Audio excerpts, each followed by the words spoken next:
আমাদের প্রধানমন্ত্রী, মাননীয় প্রধানমন্ত্রী কি আসলে আগের মতো আসলে ওই গ্লাস ওয়ালের ভিতরে আটকা পড়ে গেলেন কিনা? না, অবশ্যই না। উনি জানেন এবং উনি ওয়াকিবহাল আছেন এই প্রবলেমটার ব্যাপারে।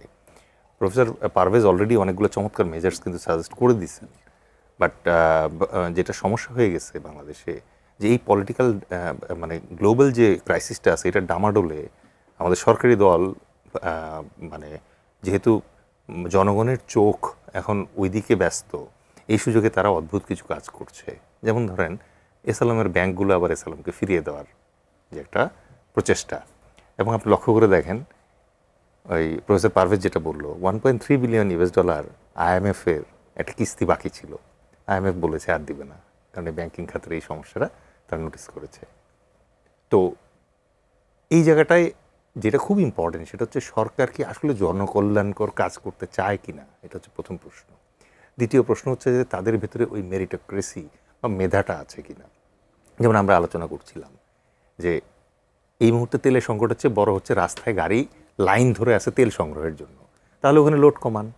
বারবার বলছি আমরা জনতা দলের পক্ষ থেকে বারবার বলছি যে জোর তারিখে নাম্বার প্লেটের লাস্ট নাম্বার যেটা জোর তাকে আসতে দেন, বেজোর তারিখে বেজোর। তাতে কি হবে, একদিনে আপনি দেখবেন অর্ধেক গাড়ির লোড কমে যাবে, ঠিক আছে। এবং আজকে যদি আপনার খুব তেলের ক্রাইসিস থাকে, আপনি কিন্তু একদিন ওয়েট করতে পারেন, অন্য কোনো পদ্ধতিতে আপনি আপনার প্রয়োজনটা মেটাতে পারেন। আপনি যদি চাইতেন তাহলে বড় বড় যে মাঠ আছে ঢাকার ভেতরে, ওই জায়গায় কিন্তু আপনি বাইকগুলোকে শিফট করতে পারতেন তাদের তেল দেওয়ার জন্য। আপনার এত চমৎকার টেকনোলজি আছে, সেই টেকনোলজির মাধ্যমে কিউআর কোড সিস্টেম করে আপনি এখানে একটা ডিসিপ্লিন আনতে পারতেন। সবচেয়ে ইম্পর্টেন্ট যেটা দরকার ছিল, সরকারের এই জিনিসটাকে ক্যান্ডিডলি অ্যাপ্রোচ করা দরকার ছিল। কিসের প্যানিক? পুরো পৃথিবী জানে তেলের দাম বেড়ে গেছে, হরমুজ এখন বন্ধ, এখানে প্যানিকের কিছু নাই। এখানে যেটা দরকার ছিল সরকারের স্বচ্ছতা। সরকার যদি বলতো যে বিশ্ববাজারে তেলের দাম বেড়ে গেছে, আমরা একটু ক্রাইসিসে আছি, বাট উই আর লার্নিং, আমরা শিখতেছি, কালকে যদি আবার হরমুজ বন্ধ হয় আমরা এর চেয়ে বেটার পারফর্ম করবো আপনাদের জন্য। জনগণ ওইটা শুনতে চায়।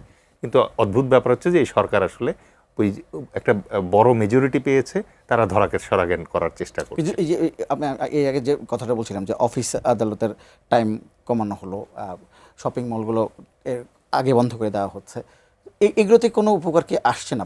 এগুলো তো র্যান্ডম স্যাম্পলিং বেসিসে হচ্ছে। আপনি দেখেন একটা জিনিস লক্ষ্য করে, পৃথিবীর আর কোথাও আপনি রাস্তায় লাইসেন্সবিহীন এবং লাইসেন্সওয়ালা গাড়ি একসাথে চলতে দেখবেন? আমার শ্রমিক ভাইদের জন্য আমার প্রচণ্ড মানে শ্রদ্ধা এবং বিনয় রেখে আমি বলছি, ব্যাটারি চালিত রিক্সাগুলোকে আপনি লাইসেন্সড করেন, একটা সিস্টেমের ভেতরে আনেন। আপনি সন্ধ্যা 6টায় বৈধ দোকান বন্ধ করে দিবেন, আর অবৈধ রিক্সা সারা রাত ধরে মনে করেন যে করবে, ওই চার্জিং করবে, এটা তো হয় না। আপনি এটা তো জুলুম। আপনি এটাকে সিস্টেম সেট করেন। তো এই ক্রাইসিস থেকে আমাদের অনেক কিছু শেখার আছে।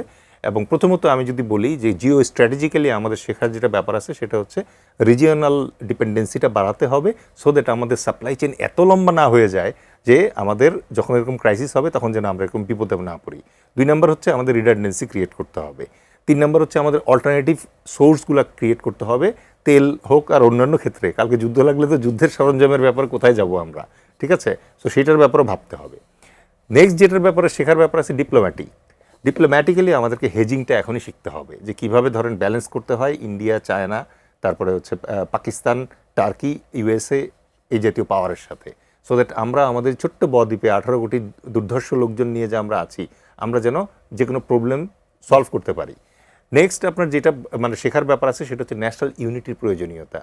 আমাদের রাষ্ট্রে কিন্তু ন্যাশনাল ইউনিটিটা নাই। সরকার এখন যে মেজরিটি পাইছে, কিছু মেজার্স নিলে পরে ইউনিটিটা ভালো হতো, যেটা অলরেডি প্রফেসর পারভেজ বলেছেন, যে একটা কাউন্সিল করে বিরোধী দল, অন্যান্য দলের সবাইকে এখানে রাখলে পরে সবাই মিলে ব্রেন স্টর্মিং করতো এবং সমস্যাটা সলভ করতে পারতো। মিলিটারিলি আমাদের অনেক কিছু শেখার আছে ইরানের কাছ থেকে এই জায়গায়। সুতরাং a series of lessons are there, but প্রশ্ন হচ্ছে যে এই সরকার কি আসলে শিখতে চায় কিনা। তারা তো দেখছি যে রাস্তায় গিয়ে বলছে যে তাদের জ্বালানি মন্ত্রী রাস্তায় গিয়ে বলছে যে আমি তো 10টা পেট্রোল পাম্প দেখলাম, কোথাও তো ভিড় দেখি নাই। এরকম প্রহসনমূলক কথাবার্তা বলে জনগণকে ব্যথিত করা আসলে ঠিক নেই।